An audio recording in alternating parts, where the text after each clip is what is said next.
Greetings, ladies and gents. Today I'm looking at fixing a couple of battery operated clocks that have just stopped working. Obviously I'm going to check the battery first just to make sure it's got high enough voltage.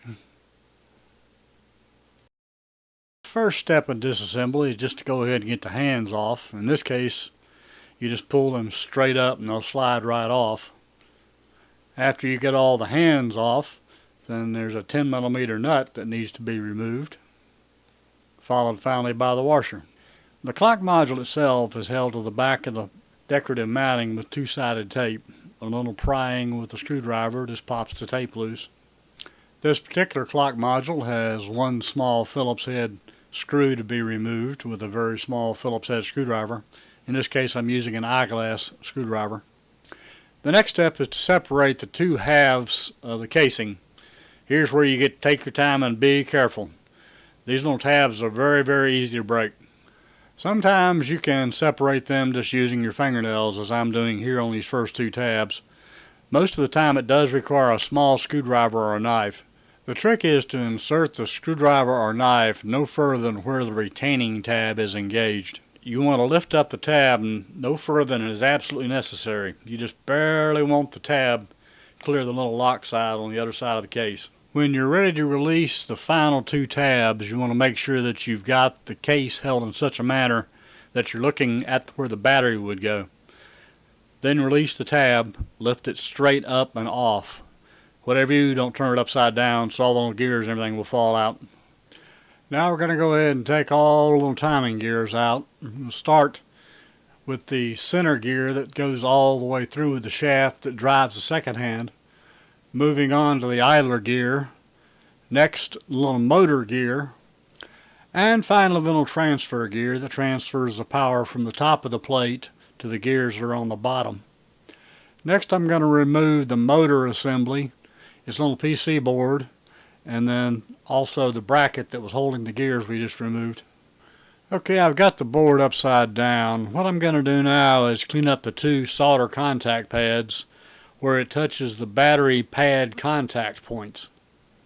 My past experience with these little clocks suggests that most of the time this is where the problem is. What happens is the battery leaks out and somehow the battery acid winds up corroding these contact pads, making for a poor connection. Sometimes a simple wire brush cleaning here will correct the problem, sometimes it won't. What I'm going to do now is just a partial assembly. I'm just going to put the little motor gear and the little idler gear back in place and then drop in a battery and see if this thing will run. Looks like to me it's still going to be a little bit finicky. So what I'm probably going to do is go ahead and take it back out. Then I'll clean up the contact pads once again and add a little bit more solder to try to build it up so I've got a little bit of higher pressure contact where the motor contact pads beat the board pads.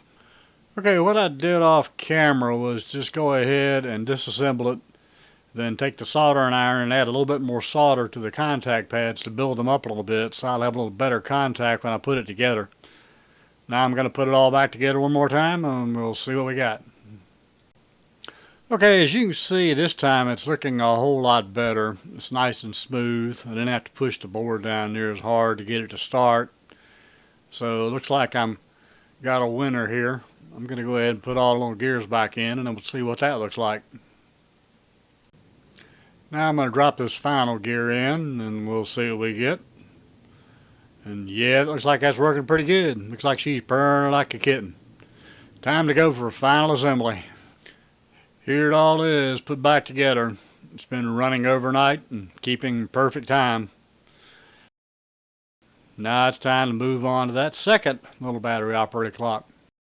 I've already removed the clock module from the housing. As you can see, this one has only two tabs and they're not very difficult to get back apart. As you can clearly see, the gear trains themselves are identical, so that shouldn't be any kind of a problem. Now let's get on to what is the real problem. Flipping the board over and taking a look at the board, if you look carefully at the contact pad on the left, the printed circuit trace is broken.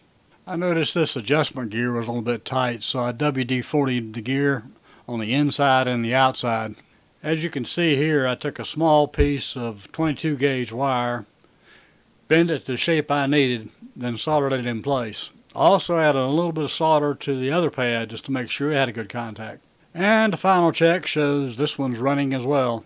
Well, if you're liking what you're seeing, give me a like and consider subscribing. I just might have something else coming down here real soon you're going to want to take a look at. This here engineer's got a lot more tricks up his sleeve, so y'all come on back and see me soon.